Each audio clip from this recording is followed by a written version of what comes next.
जय हिंद दोस्तों, welcome to my YouTube channel S Rahul math. और आपको स्वागत है हमारा 15 दिन 15 मैराथन वाला क्लास में। आज हम लेके आ चुके हैं क्लास 10वां के लिए पहला चैप्टर वास्तविक संख्या का वन शॉट वीडियो, जिसमें हम लघु तेरे प्रश्न को देखने वाले हैं। चलिए शुरू करते हैं, देखते हैं क्या क्या हम देखेंगे। तो आज हमारा होने वाला है चैप्टर 1 क्लास 10 का। पहले हम देखने वाले हैं प्राकृतिक संख्या। प्राकृतिक संख्या क्या होता है? प्राकृतिक संख्या उसे कहते हैं गिनती की सारी संख्या को प्राकृतिक संख्या कहते हैं जिसमें जीरो शामिल ना हो। एक से आप जितना तक गिन सकते हो वो हमारा प्राकृतिक संख्या हो गया। उसके बाद पूर्ण संख्या में बात करते हैं। पूर्ण संख्या जीरो से हम जहां तक गिन सकते हैं उसको पूर्ण संख्या कहते हैं। 0 1 2 3 4 5 6 11 12 20 25 जितना गिन सकते हैं जीरो से उसे पूर्ण संख्या कह देंगे। उसके बाद हमारा आ जाता है अभाज्य संख्या। अभाज्य संख्या उसे कहते हैं जो केवल एक और स्वयं से घटता है, जो केवल एक और स्वयं से घटता है। जैसे में 1 3 7 ये केवल एक और एक स्वयं यानी कि खुद से घटता है, उसे ही अभाज्य संख्या कहते हैं। उसके बाद हमारा आ जाता है परिमेय संख्या। परिमेय संख्या जिसको हम P/Q के रूप में लिख सकते हैं, यानी कि बटा में लिख सकते हैं। जैसे कि 5 है, 5 हमारा परिमेय संख्या है क्योंकि 5 के बटा में 1 लिखेंगे तो उसको कोई फर्क नहीं पड़ेगा। 7/2 ये भी परिमेय संख्या है, यानी कि परिमेय संख्या ये अगर सिंगल संख्या है तो ही परिमेय संख्या होगा, और बटा में कोई संख्या दिया गया है तभी परिमेय संख्या होगा। लेकिन ध्यान रखें कि बटा वाला संख्या कभी भी जीरो नहीं होना चाहिए, नहीं तो वो परिमेय संख्या नहीं होगा। बटा का संख्या कभी भी जीरो नहीं होना चाहिए, यानी कि वो परिमेय संख्या नहीं होगा। उसके बाद हमारा आ जाता है पूर्णांक संख्या। वैसा संख्या जो पूरा पूरा लिखा गया हो, 2000 2 करोड़ 2 लाख 2 5 6 -2 लाख -2 करोड़, यानी कि पूर्णांक संख्या वो होता है 2 4 6 -2 -8, यानी कि जो संख्या पूरा पूरा हो। धनात्मक पूर्णांक और ऋणात्मक पूर्णांक, पूर्णांक 2 ही होता है। उसके बाद हमारा आ जाता है, ये तो शॉर्ट कट समझा दिए हैं रिवाइज के लिए। उसके बाद मेन टॉपिक हमारा आ जाता है यूक्लिड विभाजन प्रमेय से मौसा ज्ञात करें, और एक फार्मूला को प्रूफ करना है जो पहली संख्या गुने दूसरी संख्या बराबर एलसीएम गुने एचसीएफ। इस संख्या का मतलब ये है कि अगर आप कोई दो संख्या लेते हैं और उसका एलसीएम और एचसीएफ को गुना करते हैं और उस दोनों संख्या को गुना करते हैं, वो दोनों बराबर आएगा। बात समझ में नहीं आया हुआ है, क्वेश्चन लेके देखते हैं। मान लीजिए पहली संख्या हम ले लिए 8 और दूसरी संख्या ले लिए 4।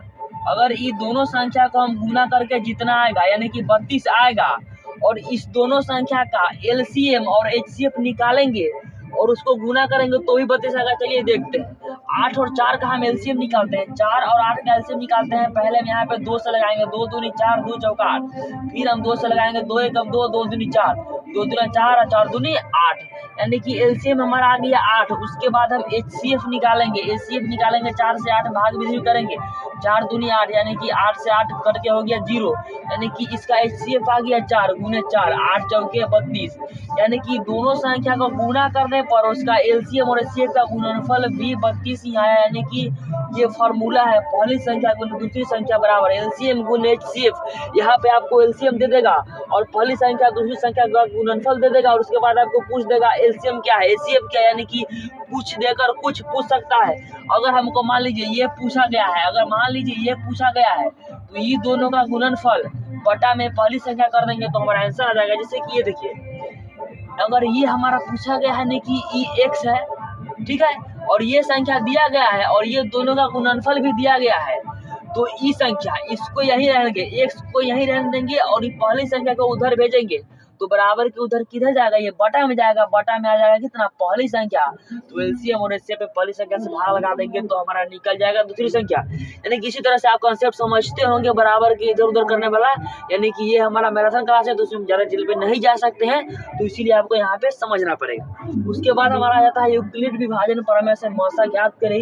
ये तो हर बार हर शिफ्ट में पूछा ही जाता है ये क्वेश्चन। चलिए इसको ध्यान से देखते हैं। हम नॉर्मल क्वेश्चन लिए हैं जो कि आपको बताने में आसानी हो और आप समझ सकते हैं। उसके बाद आप घर पर ट्राई कर सकते हैं, क्योंकि हमारा मैराथन क्लास अभी स्टार्टिंग है तो ज़्यादा सुविधा नहीं है, जिस कारण से हम इसको शॉर्ट ही लेके चलते हैं। तो यहाँ पर हमारा आता है यूक्लिड विभाजन प्रमेय से मौसा ज्ञात करें। यूक्लिड विभाजन प्रमेय का सूत्र होता है A बराबर BQ प्लस R। ये हमारा यहाँ भाज्य बराबर भाजक गुने भागफल जोड़ शेष। ए इसको हम हिंदी में लिख देते हैं ए, यानी कि भाज्य, भाज्य बराबर बी हो गया हमारा भाजक गुने, इंग्लिश में यहाँ पर कुछ नहीं दिया गया, उसका मतलब गुना है। क्यू के जगह पर हो जाएगा भाज्य बराबर भाजक गुने भागफल। और प्लस का चिन्ह है तो प्लस का चिन्ह आर का मतलब हो जाएगा शेष। यानी कि ये हमारा फार्मूला है, भाज्य बराबर भाजक गुने भागफल जोड़ शेष। और भाज्य किसको कहते हैं, भाजक किसको कहते हैं, शेष किसको कहते हैं, इसको बिल्कुल भी ध्यान नहीं देना है। जो हम बताते हैं वो करिए। देखिए जो संख्या दिया गया होगा वो पिछले होगा कि उसमें एक संख्या बड़ा होगा और एक संख्या छोटा होगा। अगर संख्या बराबर होगी तो उसका मौसम एक आ जाएगा, उसमें दिमाग तो लगाना है नहीं। तो इसमें जो संख्या सबसे बड़ा रहेगा, जो संख्या सबसे बड़ा दिया जाएगा उसको हम भाज्य मान लेंगे। भाज्य मान लेंगे तो भाज्य की जगह पर हम भाज्य लिख दें, बराबर के चिन्ह की जगह पे बराबर का चिन्ह देंगे। और भाज्य जो छोटा संख्या रहेगा उसको हम भाजक मान लेंगे। जो छोटा संख्या रहेगा उसको हम भाजक मान लेंगे, तो भाजक यहाँ पे 3 आ जाएगा।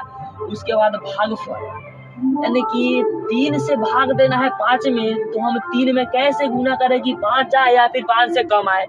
तो 3 में अगर हम 2 से गुना करते हैं तो 3 दूनी 6 आ जाएगा, यानी कि 5 से बड़ा आ जाएगा, जो कि भाग नहीं लगेगा। इसीलिए हम भागफल के जगह पर 1 रखेंगे और 3 में 1 से गुना करेंगे तो 3 आएगा।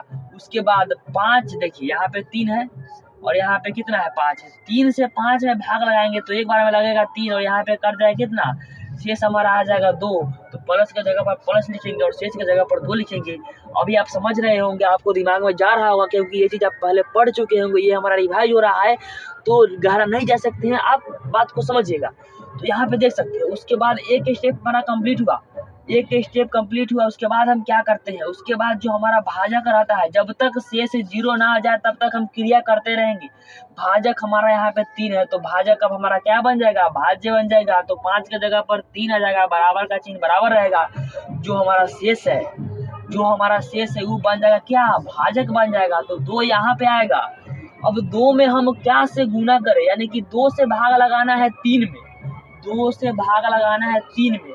तो 2 से कटेगा, एक बार में 2 लिखेंगे तो यहाँ पे हमारा शेष अभी भी 1 आ रहा है। तो 2 में हम 1 से गुना करते हैं तो हमारा शेष कितना आ जाता है, 1 आ जाता है।